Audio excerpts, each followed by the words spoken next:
خب بریم برای آموزش. اول از همه واردن باید هوایی باشه. گوشه سمت ساعت 6 شروع میکنیم و این منطقه رو با بوم واردن میفرستیم هوا. یه دونه آیس گولن و کوین و ابیدی کوین بریم سمت ساعت 9 و ابیدی کینگو میزنیم و باید منتظر کنیم. بعد با رویال چمپیون از سمت ساعت 9 شروع میکنیم.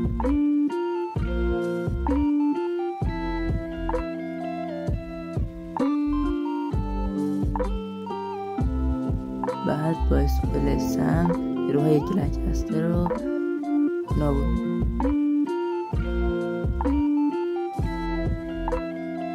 بقیه کار فقط رویال چمپیون انجام میده.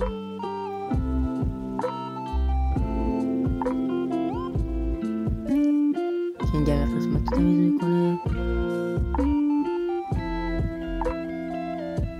رویال چمپیون هم توانایی رویال چمپیون رو میزنیم و تانها رو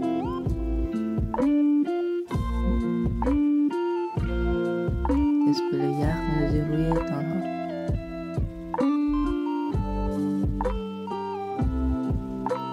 بعد که رویال چمپیون مرد صبر میکنیم تا توانایی از بین بره. یه دونه اسپل هیرو، یه دونه اسپل یخ برای واردن، یه دونه اسپل یخ دیگه. کینگ هنوز زنده است.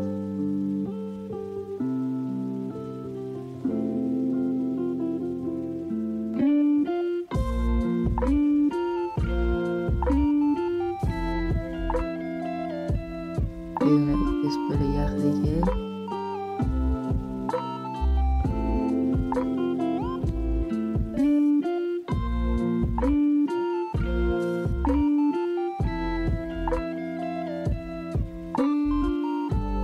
و تمام.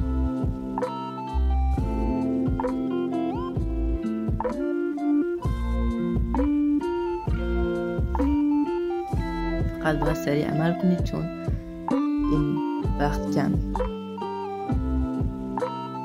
بریم برای بعدی. یه دونه از این استفاده میکنیم، یه دونه برای این اسکیت شات، یه دونه برای اون اسکیت شات. 3 تا اینجا میذاریم، یه دونه اینجا، 2 تا هم اینجا. سب میکنیم تا بردهای بوم نابود بشه. از این بعد یه دونه دیوار شکن، یه دونه از اینا. بعد این که مفید شد کی